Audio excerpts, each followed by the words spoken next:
Does this work? You look or great. Do you? I just want to Do I look like an focus a little bit. You look a little fuzzy.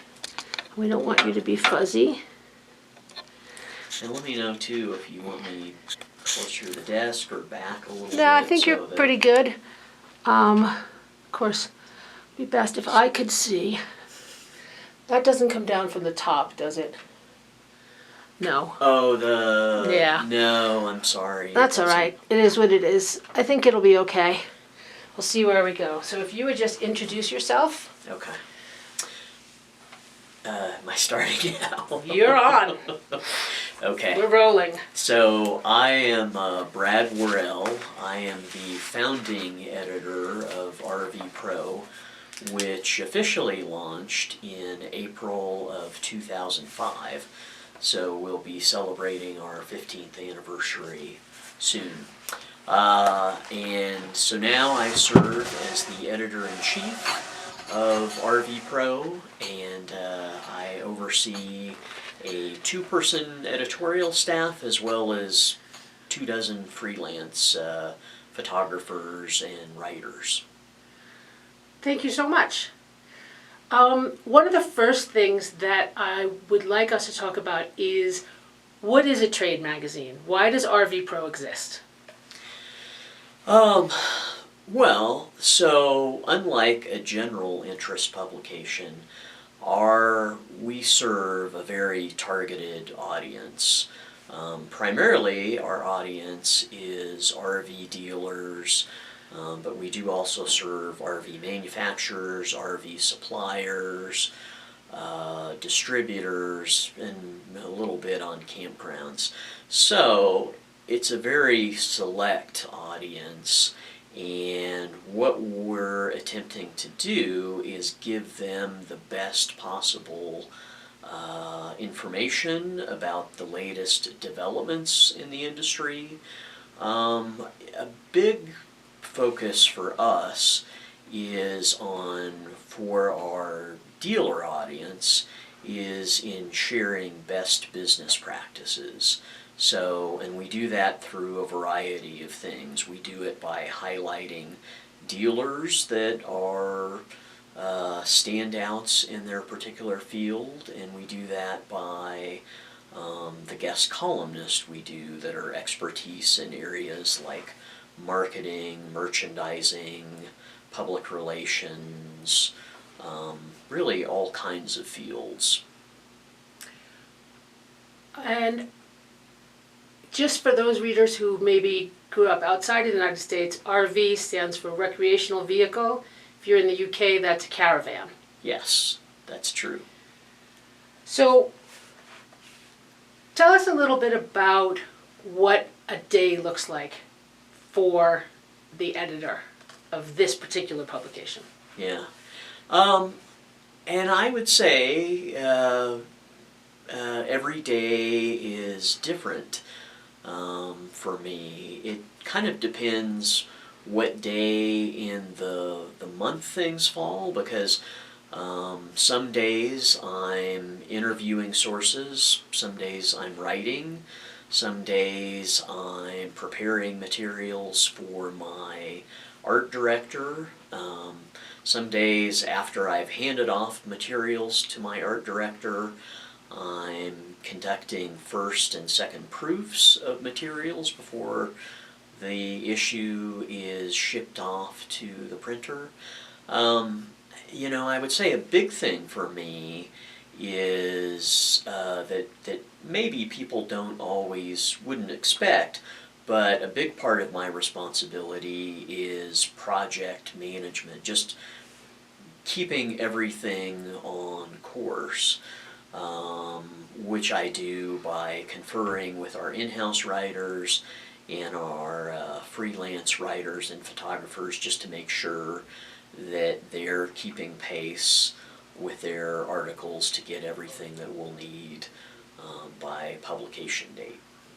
Okay, I'm going to take a break for a second. I'm going to ask you to close that cabinet right above you, if you can, even if it doesn't close all the way. Sure. This one? Yeah, no, that or one. both? Just that one, the lower one. Okay.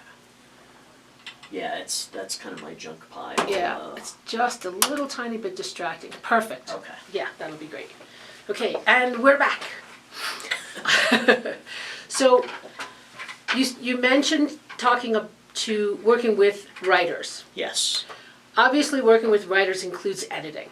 Yes. Can you talk a little bit about, first, how you do that? How does editing work from where you sit?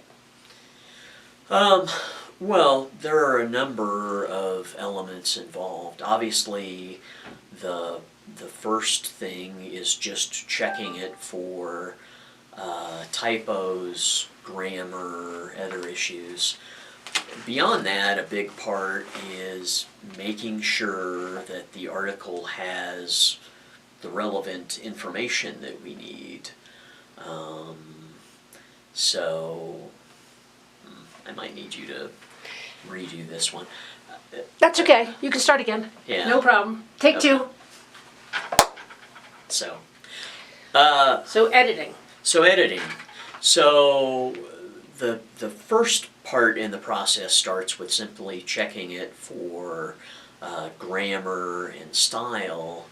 Beyond that, a big part of it is making sure that the information that is supposed to be included in the story is in the story, and just to make sure that that it reads well is a huge part, because even if it has the information, if it's not presented in a way that I would say is digestible for the reader, we've failed in our mission.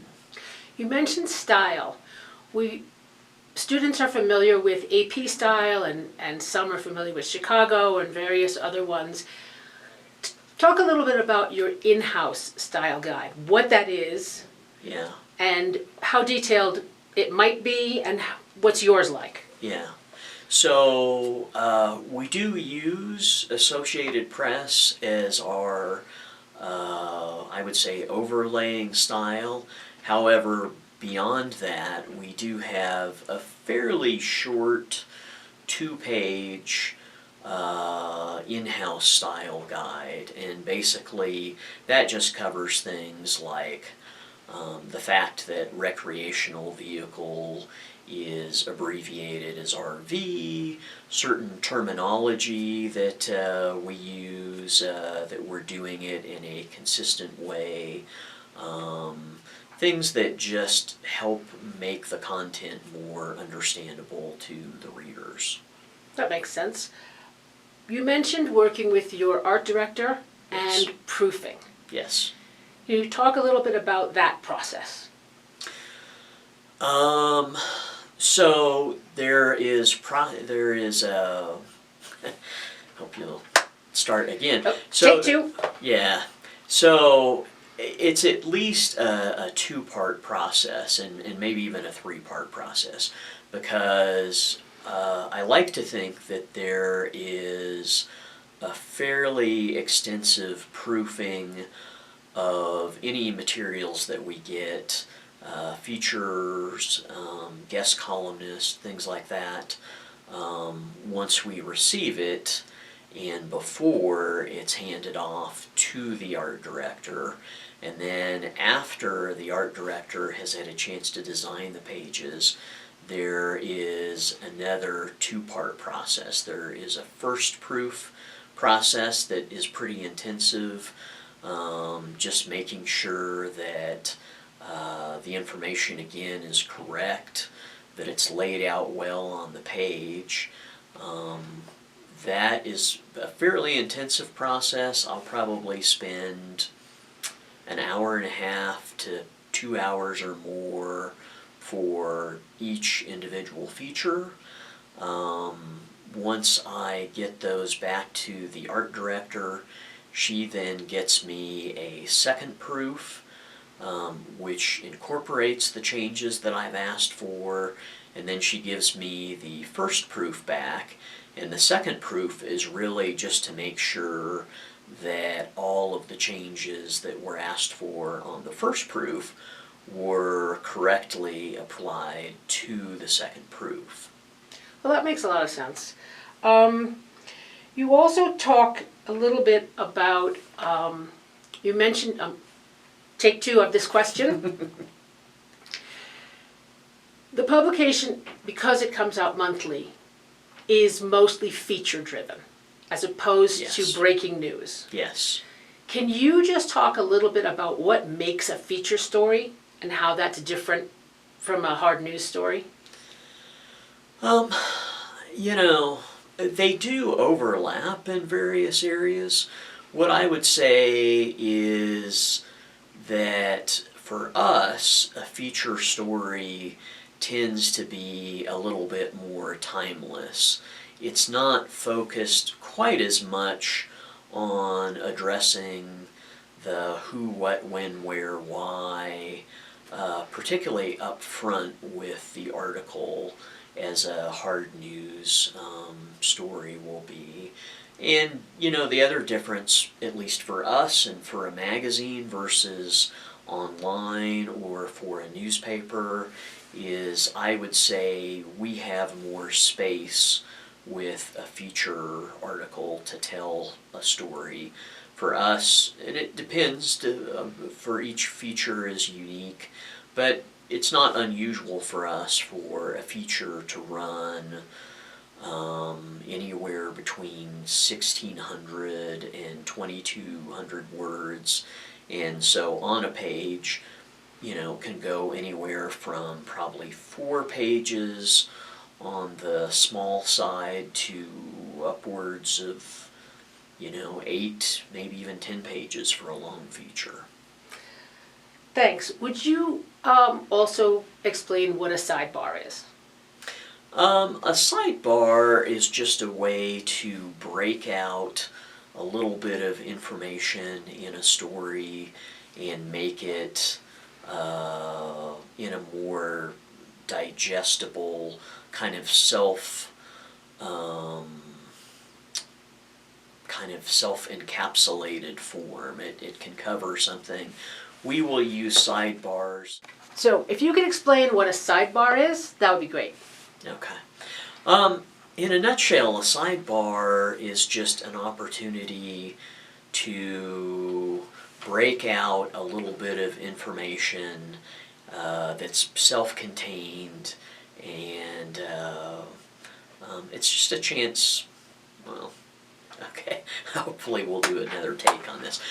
A sidebar is just an opportunity for us to break out a little bit of information, usually in a longer story, to take out that information, make it digestible for the reader, cover something that's important, maybe a timeline of the company or that's being featured, or just an element that's not key to the article.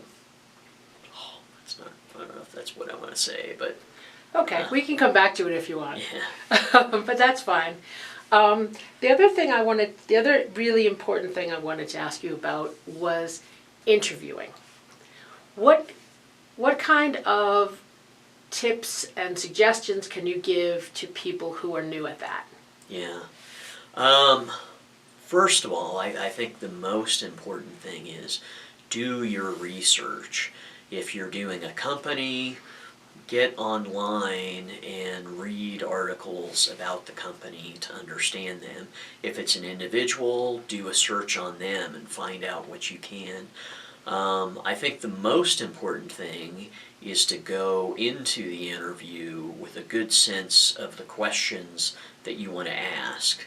And in order to ask good questions, you have to do your research. And during the interview, what are some things that you can recommend? Do you take notes by hand? Do you use a recorder? Do you use both? Yeah. Yes, so I always record my interviews because otherwise my note taking. I just can't keep up if I'm writing it or if I'm at my computer. In terms of, how I do an interview, it really depends on if I'm meeting with the person face to face, in which case I typically am writing down notes in a reporter's notebook, or if I'm speaking to them on the phone, I'm typically just typing up my notes into my computer. And you, when you're preparing an interview, let's say you're interviewing somebody who, and I know that this doesn't come up as often in a trade publication, but what do you do when you have an interview with someone who may be considered hostile, like somebody that you're doing a more in-depth piece on, and maybe they're not that excited about being interviewed? Yeah. Well, so first of all, and you're right, most of the people who talk with us want to talk with us. They want to share the story of their business usually, or about themselves. So the number of hostile interviews is pretty limited. But I think when we're doing that, we do sometimes talk to companies that have gone out of business, that have suffered a setback, and I think the way we try to handle that is just to say, this is an opportunity for you to tell your story. Other people are already talking about you or your company or the industry. This is your chance to get your message out, what you want to say. And most people, when they hear that, are willing to potentially let their guard down a little bit and to talk through, issues that might be controversial with us. What about somebody who is giving you very short or very boring answers, either because they're nervous or they're shy or they're not accustomed to being interviewed or they just don't know what to say, and you know that if you go back with 4 yes answers and 3 no answers and 1 I don't know, it's not going to make much of a story. What are some of the techniques that you use to get people to be more comfortable and be more open? Yeah, you're right. A dozen yes and no answers is not going to make for a story, especially in a magazine where the stories tend to run long form. It depends on each person, but in general, I think you have what we call warm-up questions, things like, how long have you been in the industry? What got you interested in the industry? Asking them what a typical day is like for them. There's probably, a dozen or so, again, what I would call starter questions that generally help people put them at ease, and then you can dig a little deeper. When you are putting the magazine together, can you take us a little bit through the process of one issue from this issue is going to cover X to publication?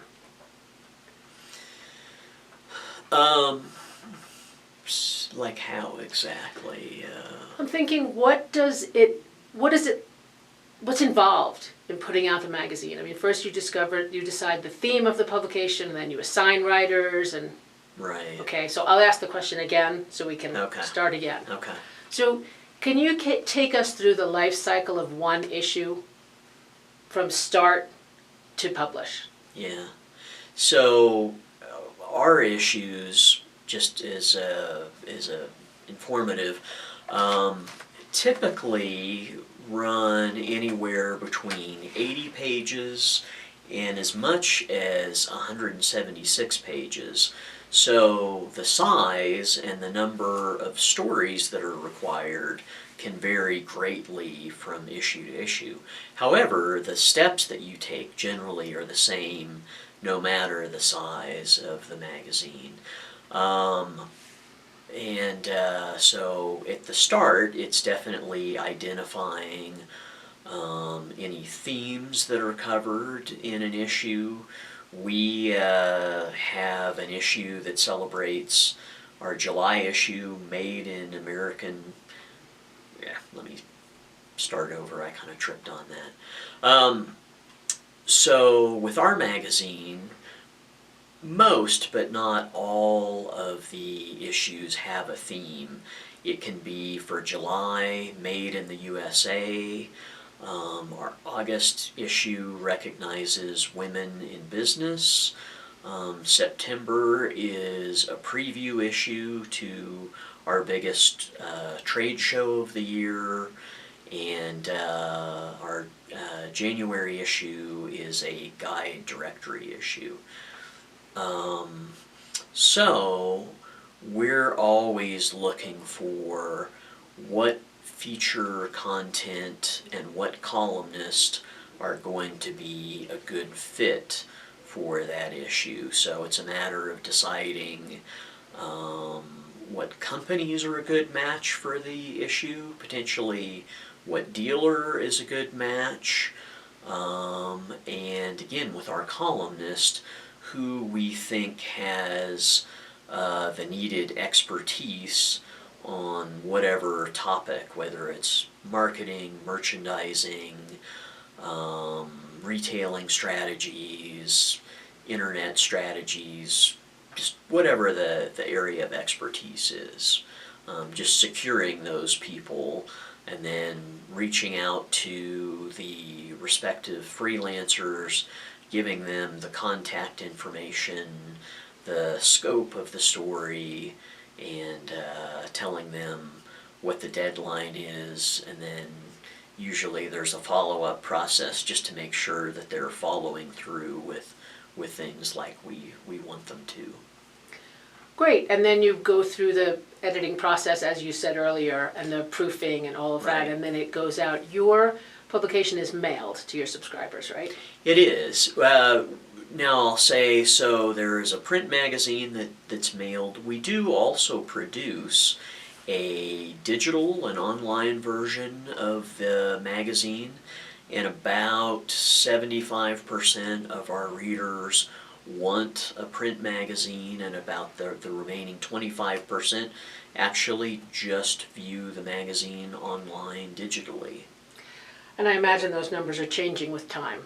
And they are. It's the number of readers that choose to look at it online has increased definitely over the years.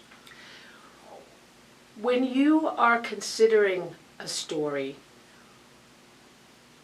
and if you get a query letter from a freelancer, what are the things that you look for that will make you think, I should take a chance on this freelancer that I've never worked with before? Yeah. We occasionally get people who will. I probably should start that over again. Let me take a quick little drink. Yep, no problem.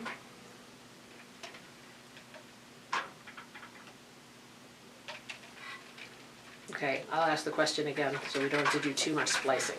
Okay. So I know that you probably don't get the volume of query letters that a consumer publication would get. I think that's true, yeah. But I'm sure that some come across your desk. What do you look for? What makes one successful? What would make you think, yeah, I should maybe assign an article to this person I've never worked with before? Yeah. I think I want to get a sense of their writing style. So typically, if I get any kind of a query, email, letter, I will generally, if I think there's a good fit there, I will follow up with the writer and ask them to send me samples of their work. That's really important to me. I don't think simply by getting an email or a letter I can get a good sense of who the person is. So I want to see something there. So in addition to asking for a sample of their work, another big thing is I want to see some evidence that they've done a little bit of research on the industry, that they know something about it. If I get a sense that they're inquisitive, that I get a sense that they do good research, those are good signs to me. Those two combined with a sample of their work, so I get a sense that they have the writing skills, is valuable. And then I would say too, if I get a sense that they have experience in the industry, that's definitely a benefit, but it's not required. Most of my writers did not start with experience in the industry. Yeah, and most of the people who are watching this are students, and most of them are college age, so they don't have an enormous amount of experience. Yeah. They might not have any writing samples. So I'm imagining that if all you have are writing samples from the school newspaper, you can send those. Yes. But if you don't have any, does it make sense for someone to offer to do something short on spec? Or how could we suggest that someone who's trying to break in impress you enough to give them a chance? Yeah. I think I want to see some evidence that, again, they've done some homework, that they've done a little bit of research on the industry, and that they've done a little bit of research on our publication and who we serve.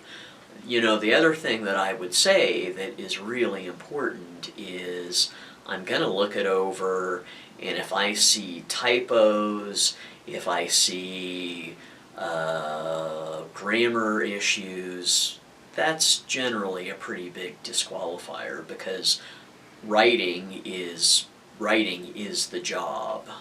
So if you don't have that, it's hard to go from there. So that makes a lot of sense, thank you. And I'm happy that that falls right in line with what I tell them. Make the query letter do the job of impressing the editor, and then the other stuff is more likely to fall into place. Yeah, definitely. I recommend to my students a lot that they investigate trade publications. Most people have parents who are in some kind of business and might be able to look at magazines that are related to that industry or the industry that they're interested in going into. Anything else you can suggest to them about just trade publications in general, or any other advice for people who are interested in entering this field? Yeah. Well, so first of all, I think people know that newspapers have suffered some declines from what they were in past years. With trade magazines, actually, that field, I think, is still pretty healthy. Our publication is monthly. It's,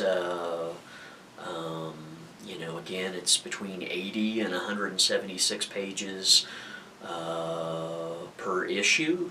So I think there's actually a lot of opportunities in trade magazines. I think the other thing that maybe I myself didn't recognize before I took this job, there is a trade magazine for almost any industry out there. And so I really believe there are strong opportunities in trade publications today. So given that, Are there do nots that you can think of? If you received a query letter that indicated that it was a simultaneous submission, obviously that's going to your competitors as well. Is that an automatic no for you? Or would you just want to respond to them quickly and say, maybe I'm interested, so tell the other guys no? Yeah. Well, and so I guess I would say if they're asking if they can write something for us generically, then I'll make that decision. If they're pitching a particular article, I think what I would do is evaluate it. If I thought it had merit, I would ask that it would be exclusive to us. We do have actually 2 other competing magazines, and to me it would be unacceptable for any article to appear in our publication as well as a competing publication. Now, given that there are, say, 3 magazines in this particular industry, what would be your stance on a freelancer writing for those other publications? Not submitting the same stories, but Yeah. just working for the other guys as well as working for you. Yeah. I know that other publications out there don't have an issue with that. However, for our particular publication, we don't allow that. Writers that write for us have to be exclusive to us. I can't imagine I couldn't imagine you giving a different answer. But it's good to hear it from you rather than just from me. So, unless there's something that you think we didn't cover, I think we did great. Okay, great. Hope I could help.